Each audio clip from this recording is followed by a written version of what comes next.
नमस्कार। मैं doctor Roshan Singh Rathore, chest specialist, आरोग्यम hospital, Bhilai. अभी मैं एक इंटरेस्टिंग केस के बारे में आपसे डिस्कस करना चाहता हूँ। ये मरीज पहले किसी रायपुर के बड़े हॉस्पिटल से हमारे पास रेफ़र होके आए। उनके गले में ट्रैकोस्टोमी ट्यूब लगी हुई थी, फेफड़ों में पानी भरा हुआ था। फेफड़ों की पानी हमने निकाल दी थी। ट्रैकोस्टोमी ट्यूब में ब्लॉकेज थी। कई बार पेशेंट 3-3 बजे सैचुरेशन मेंटेन नहीं कर रहे थे, लेकिन हमें डाउट हुआ कि कुछ न कुछ अंदर ऑब्स्ट्रक्शन है, कोई ब्लड क्लॉट वगैरह तो नहीं है, इसलिए हमने इसको ब्रोंकोस्कोपी किया।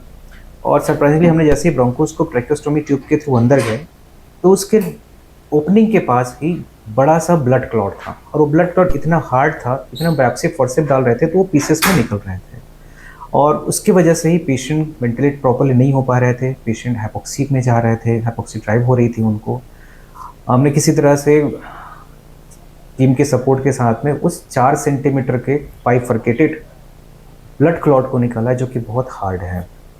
जनरली इस तरह की कंडीशन में तब होती है जब इंटरनल ब्लीडिंग होती है। जैसे इस मरीज़ की मैं बात करूँ तो इनको मुझे डाउट है कि ये कैंसर की वजह से हो रहा है, क्योंकि ब्रोंकोस्कोपी में इनकी जो सांस नलियाँ हैं उसमें ऑलरेडी छोटे-छोटे मेटास्टेसिस नोडुल दिख रहे हैं। तो है तो एक तरह का लंग कैंसर ही, जो लंग कैंसर ब्लीडिंग की वजह से ब्लड क्लॉट हुआ और वो सांस नलियों को बंद कर रहा था। तो ये जो प्रोसीजर होती है ब्रोंकोस्कोपी से ब्लड क्लॉट या फिर कोई भी फॉरेन बॉडी को निकालने के लिए, ये एक लाइफ सेविंग प्रोसीजर होती है। इसी तरह हमने इस पेशेंट का ब्लड क्लॉट को बाहर निकाला। अभी पेशेंट पूरी तरह से स्वस्थ हैं, और आगे इनकी जांच के लिए, कैंसर के लिए बायोप्सी का प्लान है हमारा।